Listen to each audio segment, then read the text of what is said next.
This is NBC Palm Springs.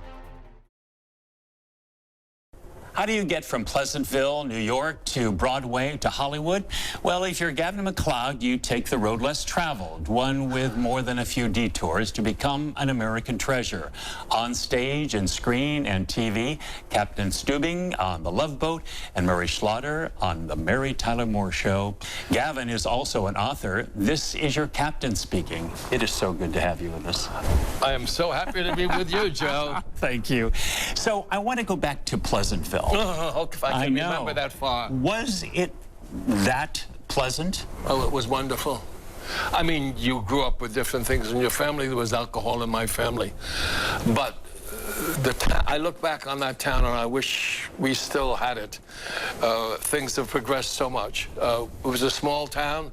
It was 35 miles above New York City, and a lot of people commuted. A lot of professional actors commuted, who were my heroes. I used to go and stand outside their house and just wondered what they were doing. I did my first play when I was 4 years old in the kindergarten, and I heard that applause for the first time. And I'm sure this happens to everybody that wants to be an actor. You get and you say, gee, they like me.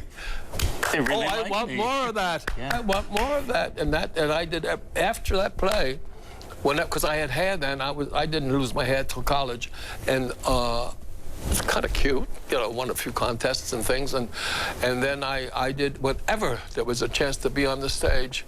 In grammar school, high school, I was there. I quit the football team to go to do a major play, and somebody saw me.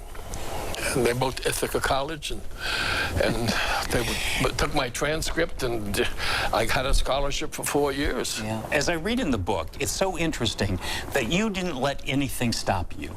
You had roadblock after roadblock. I had blinders on, and I couldn't do very many other things. I thought the only thing I could do was act.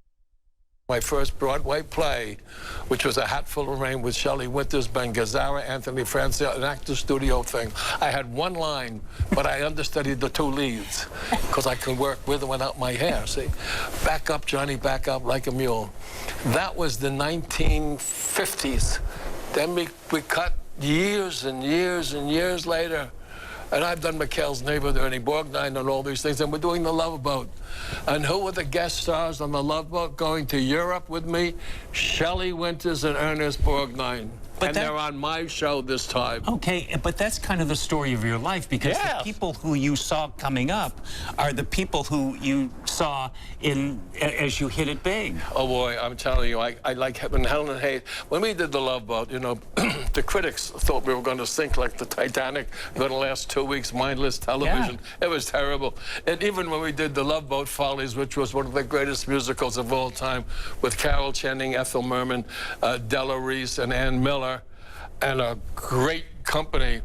When the review came out, the LA Times, Cecil Smith said, and Gavin Macleod, after he finished this number, they should have torpedoed the ship.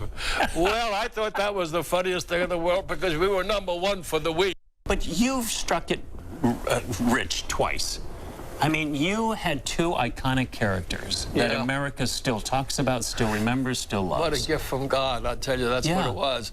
Well, yeah, with the Mary Tyler Moore Show, I had just finished doing Kelly's Heroes in Yugoslavia. We were in Yugoslavia, and we came back from that, and I started rehearsing the musical Carousel. I was always doing musicals, playing Jigger and blow high, blow low. And my agent said, Mary Tyler Moore is doing a pilot, and they want to see you. I said, oh, great. They sent me 2 scripts. The first one was the pilot, blew me away, and then was Rhoda's mother, blew me away. I said, this is really wonderful stuff. And then I looked and said, Gavin for the part of Lou Grant. No, I'm not right for that. I had worked with Mary before in the Dick Van Dyke Show a couple of times, and then she and Grant had seen me in plays, so I knew her a little bit. I said, I wouldn't believe I could be her boss. I wouldn't believe it, so the audience is not going to believe it. I wouldn't believe it, but I'll go see them.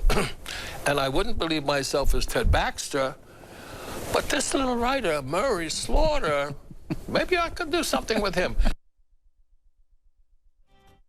Yes, yes, he did. And tomorrow in part 2 of our conversation with Gavin Macleod, we talk about his role on the Mary Tyler Moore Show and, of course, The Love Boat, and about his parents. Did you read the book? I did. What'd you think? It's a great read, and you know, he's so honest about things. That's what I really liked about it. I mean, he's had an incredible life, incredible career, and through it all, he is so grateful for everything. Yes, that's nice.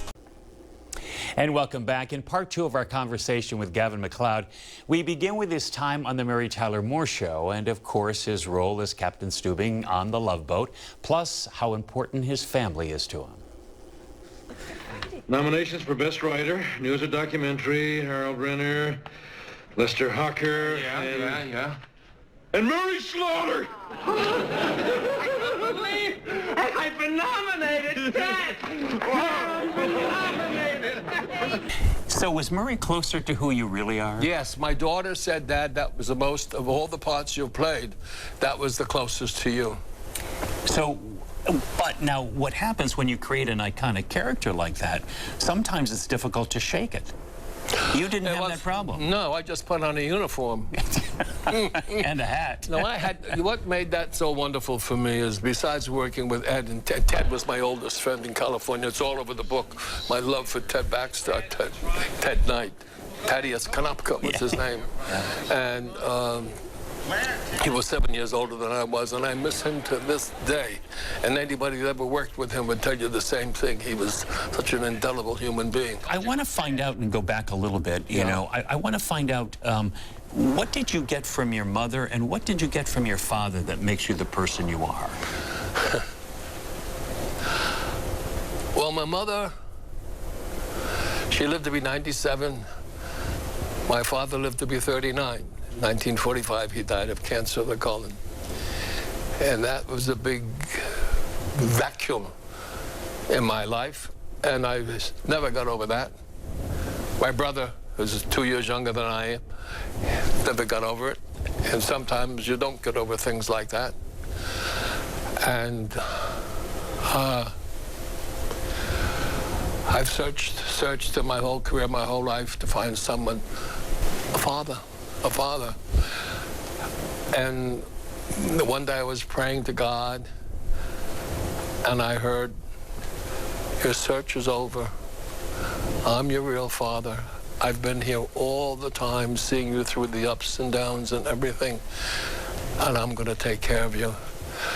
So that was great comfort for me. For all the success that you've had, you always remember where you came from and how grateful you are to have had the opportunity. I don't know. I have been grateful for everything that's ever happened to me, because I think of all the people out there. There are so many talented people that never get a shot. And then there's that great question, why, God? Why me? You know, why me? And thank you so much. I've never considered myself the way you talk about me. I'm just a very fortunate, blessed guy that been able to realize his dreams and have wonderful children and grandchildren. Any regrets? Well, divorce is nothing I'm proud of. And I remember after getting a divorce, I was going home to pick up some things, and I had 4 little kids, and David, my one son David, and he was young, and his friend was there. He says, here comes my dad. He's going to get a divorce. So I hear that word, divorce, and I said, it takes some of the onus away, divorce. But it still means the same thing. That's a lot of forgiveness in me. I ask for forgiveness a lot for some of the mistakes you make. But I have a wonderful life with my wonderful wife, Patty. We've grown old together. Twice. Yes, twice. I've loved her so much we got married twice. And here we are in the twilight years, you know. And the only sad thing is that when you get to be this age, you lose so many friends. Lisa and Kay Ballard that lived here, and Kay and Carol Channing and Pat Boone, Shirley. We were I had to speak at that funeral. And then they just keep coming. And you have to adjust to that when you get older. But we're still here. You want to make the most of everything when you're here. I love meeting you and Barbara. It was so, I think God set that up. I tell you, it's been so easy. And I love that you've taken the time even to tell people about my book. Well, it is fascinating because you know, while it's about you, I think it's a life lesson for probably all of us in being grateful for what we have, for what we do, and for the people in our lives. You know, and you are really the captain of that. I can't thank you enough. Thank you. I met a new friend, and I'm so grateful. Yes. Well, here's to Massachusetts. Massachusetts. Thank you. Thank you, Joe. Okay. God bless you. Thanks. What a great man. He was terrific. And coming up in our 6 a.m. hour, actress Joyce Bulifant, who played Marie to Gavin Macleod's Murray on the Mary Tyler Moore Show, will be with us throughout the hour. Can't wait. Excited for that for sure. Yeah.